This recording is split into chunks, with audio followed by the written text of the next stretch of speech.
Hey guys, how's it going? Hope you're doing well. My name is Crown, and today I'm going to read you some very interesting stories that I hope that you're gonna love. And now, without further ado, let's go!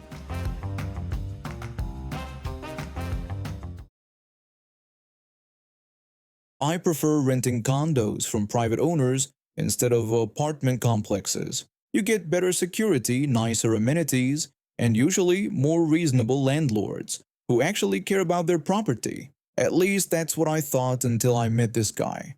I was working as a marketing coordinator at a tech startup and needed to find a place quickly when my company relocated me. After scrolling through dozens of listings, I found what seemed like the perfect condo on Craigslist. The owner lived out of state, but we were in the same time zone, which made communication easier. The place looked great in photos, the rent was fair, and he seemed professional enough during our phone conversations. I'm the kind of tenant landlords dream about. I pay my rent early, keep places spotless, and never cause problems. Every landlord I've ever had would vouch for that. So when he asked for a $1,000 deposit along with first month's rent, I didn't hesitate. We even exchanged copies of our driver's licenses to make sure neither of us was running a scam. The first 7 months went smoothly. I paid my rent on time every month through wire transfer, kept the place immaculate, and never bothered him with minor issues I could handle myself. Everything seemed perfect until month 8. I came home from work on a Tuesday evening, completely exhausted after a 12-hour day. I stuck my key in the lock and turned it. Nothing. I tried again, pushing and pulling the door while turning the key. Still nothing. I pulled out my backup key and tried that one too. When I forced it, the key snapped right off in the lock. I immediately called my landlord. Straight to voicemail. I sent him a text explaining the situation. No response. I tried calling again. Nothing. I sent an email with a subject line, "Urgent, can't get into apartment." Still nothing. I stood there for 2 hours calling him every 20 minutes. By this point, I really had to use the bathroom and was getting desperate. That's when my neighbor across the hall came home. She asked if I was okay because I looked stressed. I explained that I couldn't get into my apartment and that my key wouldn't work. One of them had even broken off in the lock. I told her I'd been trying to reach my landlord for hours, but he wasn't responding. She felt terrible for me and said she knew a locksmith who did emergency calls. She gave me his number and even offered to let me use her bathroom while I waited. I tried calling my landlord a few more times before giving up and calling the locksmith. The locksmith arrived within 30 minutes. He examined the lock carefully and tried both my working key and some of his tools. He told me the lock was completely faulty and that it was an old mechanism that had seized up inside. He explained that he couldn't fix it and would have to replace the whole thing. I explained that I was just renting the place and that my landlord wasn't responding to my calls. I wasn't sure if I was allowed to authorize this kind of repair. The locksmith said I needed to get into my home and that this wasn't my fault since the lock had failed. He quoted me about $100 for a new lock and installation. I didn't have a choice. I paid the locksmith and he installed a new lock with 2 new keys. I immediately sent my landlord another email, text, and voicemail explaining exactly what happened and offering to send him copies of the new keys. He never responded. The rest of my lease passed without incident. I kept paying rent on time and maintained the condo perfectly. But when my lease approached its end, I knew I needed to be careful about getting my deposit back. I called him and told him I needed to schedule a walkthrough inspection before I moved out. He refused and said he wasn't doing that. He told me to just leave the keys and move out. I explained that wasn't how this worked and that I needed him to inspect the unit so we could discuss my deposit return. I warned him that if he wouldn't come, I'd have to contact the condo association about his unauthorized subletting. That got his attention.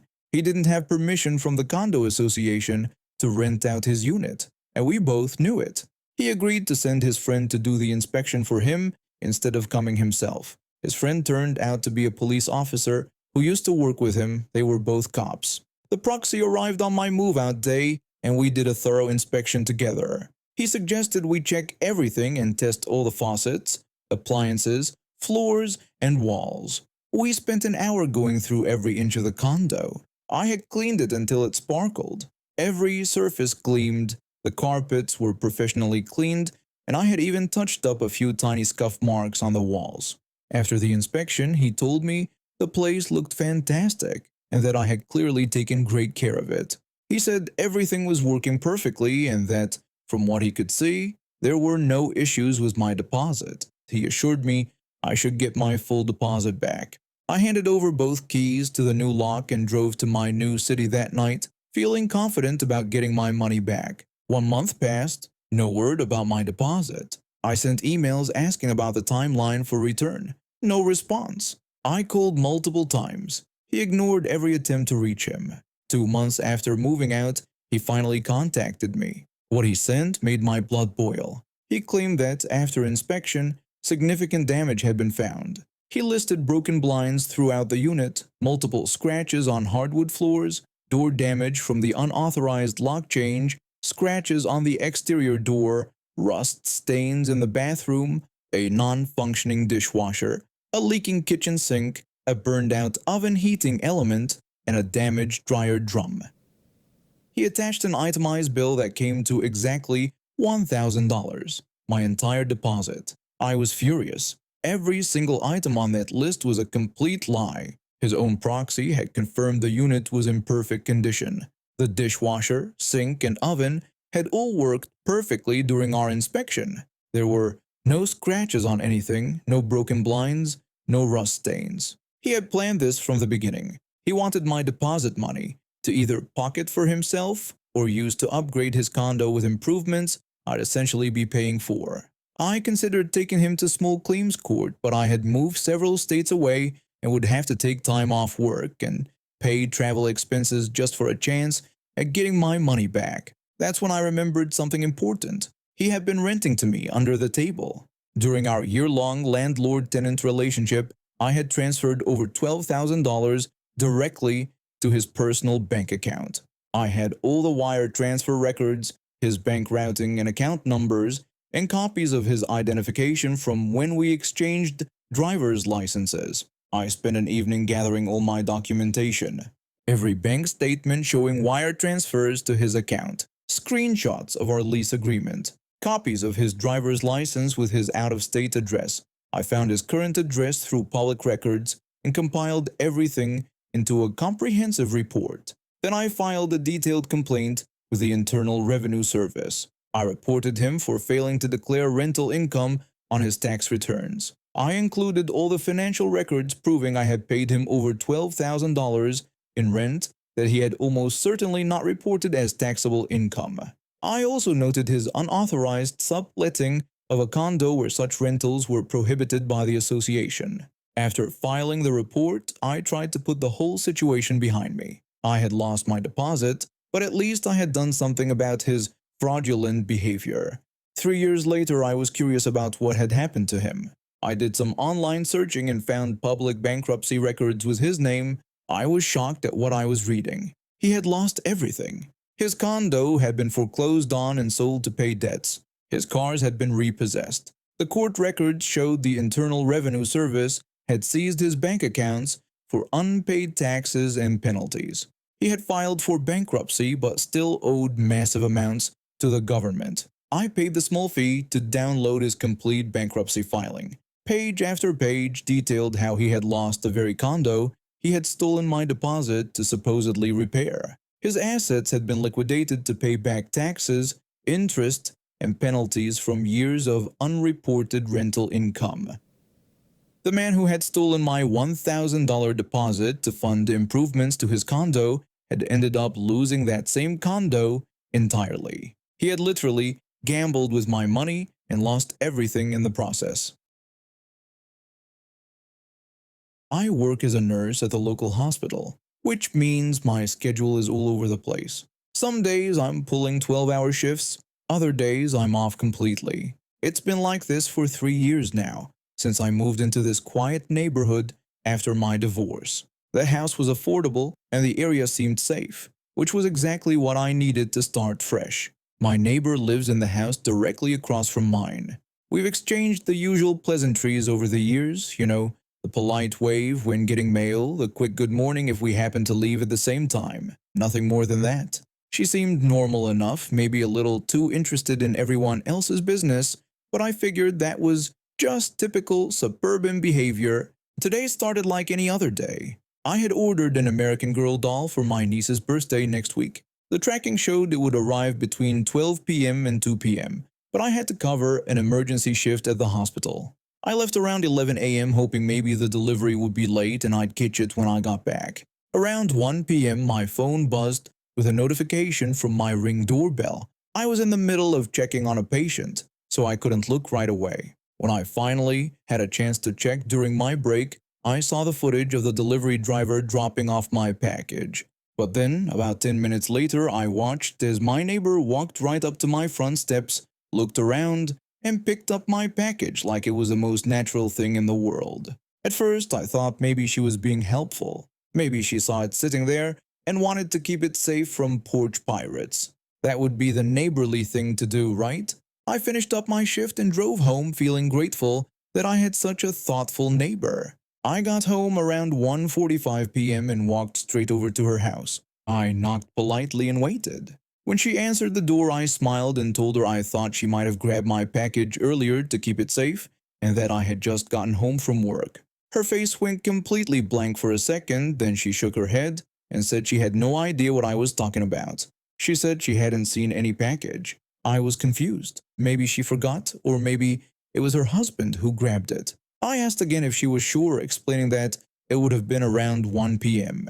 and describing the brown box. She repeated that she didn't know anything about my package and suggested that maybe it got stolen. I had literally watched her take it on camera. I apologized but explained that I had her on my doorbell camera taking the package and asked if she could please just give it back. That's when her whole demeanor changed. Her face turned red and she started yelling about how I dared to record her without her consent. She screamed that it was illegal and that she was calling her lawyer right now. Before I could even respond, she slammed the door in my face. I stood there for a moment, completely stunned. I knocked again, but more firmly this time. I told her through the door that I just wanted my package back and that I saw her take it on camera, but she wouldn't answer. I could hear her moving around inside, but she ignored my knocking completely. I was starting to get really angry. This was insane.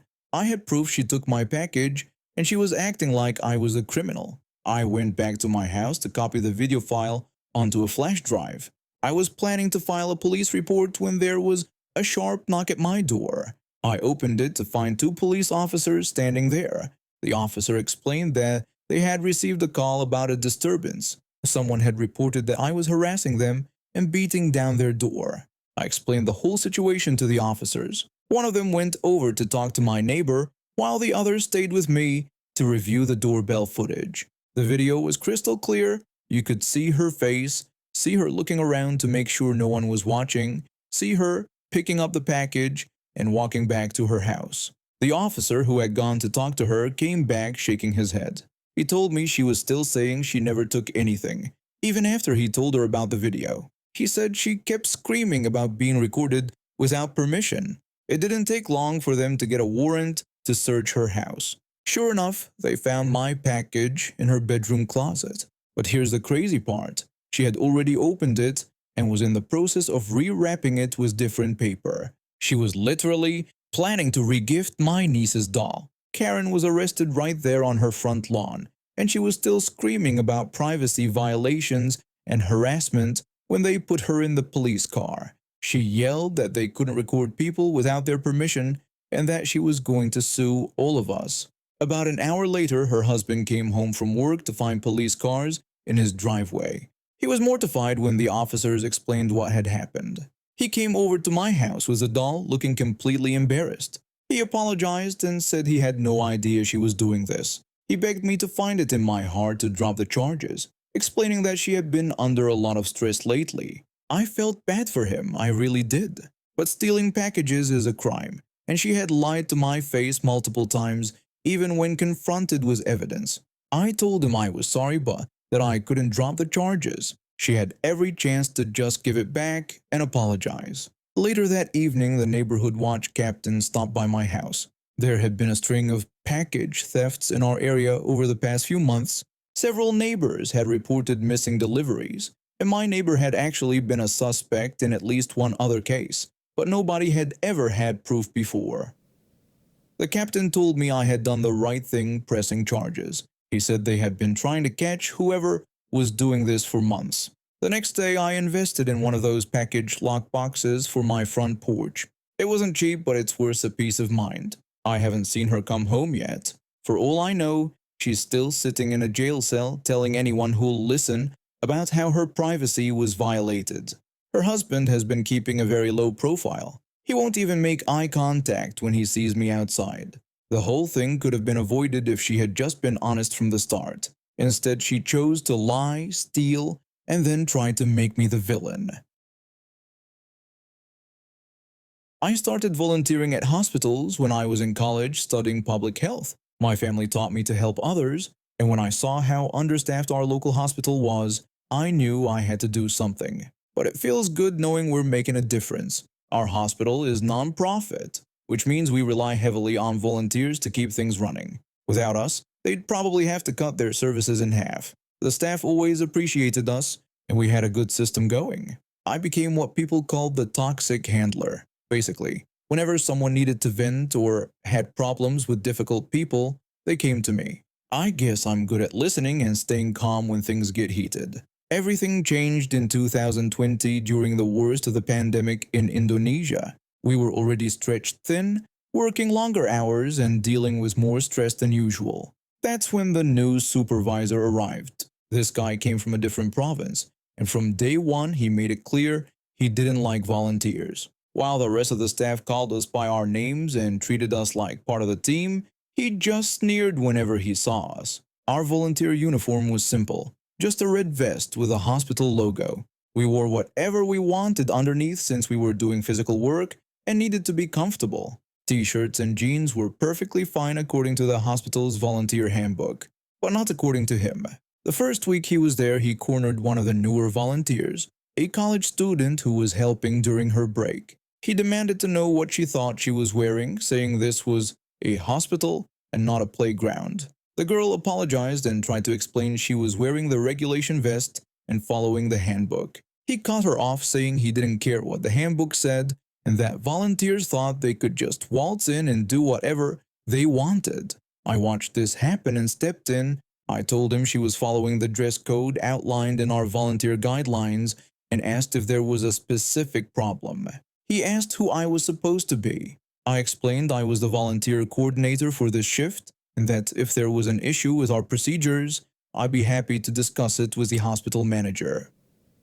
He just looked at me and walked away, but I could tell this was just the beginning. Over the next few weeks, things got worse. He would yell at volunteers for the smallest things, sitting down for 5 minutes after a 12-hour shift, using the staff bathroom when the volunteer one was being cleaned, or helping patients with tasks that weren't specifically written in our job descriptions. The breaking point came on a Tuesday afternoon. One of the staff computers had crashed, and since I had some IT experience, I was trying to fix it in the staff office.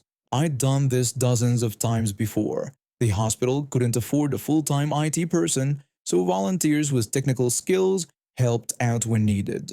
That's when he found me. He demanded to know who let me up there and told me to get outside and do my volunteer stuff. I tried to explain I was fixing the computer and that the staff had asked me to help. He said he didn't care what they asked me to do and that volunteers were nothing but trouble. He accused us of always thinking we were so important and getting in the way of real work. Then he ordered me to get out before he had me banned from the hospital. I was furious, but I kept my voice steady. I told him I understood he was new, but that volunteers were essential to the hospital's operation. I explained we weren't just helping out of goodness, we were keeping the place running. He laughed and said we were just playing dress up. He claimed that if we disappeared tomorrow, nothing would change. Then he told me to get out of his sight. That did it. I went straight to the volunteer break room where 6 other volunteers were taking a quick lunch break. I told them we needed to talk because what just happened was unacceptable and we needed to decide how to handle it. I explained everything, the constant harassment, the disrespect, and now being kicked out of areas where we'd always worked freely. Everyone was outraged. One volunteer said it was ridiculous because we'd been there longer than he had. Another mentioned that her cousin worked at the hospital in his old province and said he got transferred here because he caused problems there too. A third asked what we should do and whether we should complain to the manager. I said we could, but I had a better idea. I suggested we show him exactly what happens when volunteers disappear tomorrow. Here's what I knew that he didn't. Volunteers did way more than our official job descriptions listed. We brought lunch for the night shift staff who couldn't leave their posts. We maintained the hospital's vehicle fleet, checking oil and tire pressure weekly. We handled half the paperwork for the emergency medical services, leaving only the medical portions for the trained staff. We fixed equipment, organized supply rooms, and covered for staff during their breaks. All of this was unofficial, just things we did because we saw they needed doing. Over the next week, 7 of our 13 volunteers quit. They were tired of the harassment and didn't want to deal with it anymore. I didn't blame them. The remaining 6 of us implemented what I called malicious compliance. We would do exactly what our job description said, nothing more, nothing less. No more lunch deliveries, no more vehicle maintenance, no more equipment repairs unless specifically asked in writing. Most importantly, we stopped doing the paperwork that made everyone else's jobs easier. The emergency medical services forms that used to take 30 minutes now took 2 hours because the medical staff had to fill out sections they'd never touched before. By the end of the second week, things were falling apart. The night shift staff were hungry and exhausted. 2 of the ambulances broke down because nobody had checked their maintenance schedules. The supply rooms were a mess, and simple administrative tasks were backing up. That's when the hospital manager called an emergency meeting. The manager said he needed to understand what was happening because operational efficiency had dropped significantly. Expenses had increased, and he was getting complaints from staff about basic services not being provided. The supervisor saw his chance. He blamed the volunteers, saying we'd become unreliable and insubordinate. He claimed I had been stirring up trouble and turning the others against proper authority. He recommended restructuring the volunteer program with stricter oversight. The manager asked if this was true. I replied that we'd been following our job descriptions exactly. Nothing more, nothing less. The manager wanted to know what changed since we used to do additional tasks. This was my moment. When the toxic handler, people had been coming to me for weeks with recordings and screenshots of the supervisor's behavior. I had everything. I explained that what changed was being told we were nothing but trouble and that we should stick to our volunteer stuff. I said we took that advice.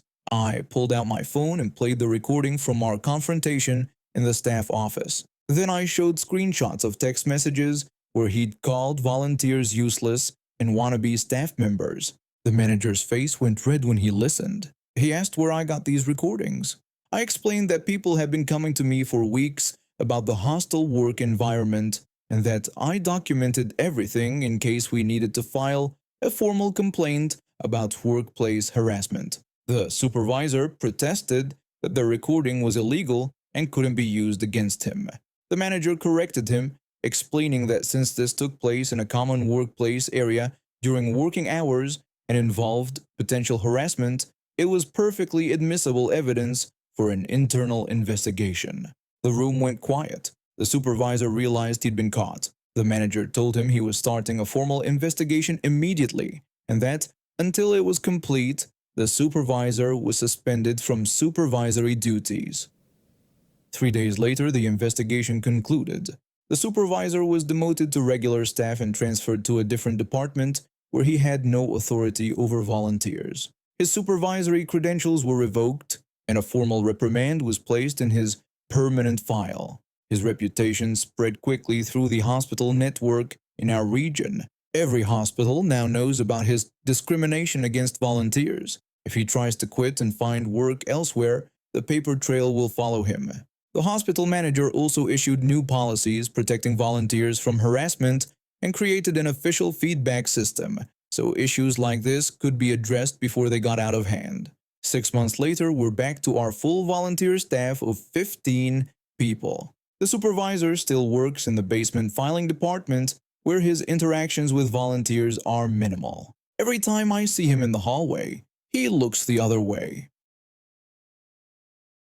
And now we have reached the end of today's stories. Thank you for watching, and see you next time.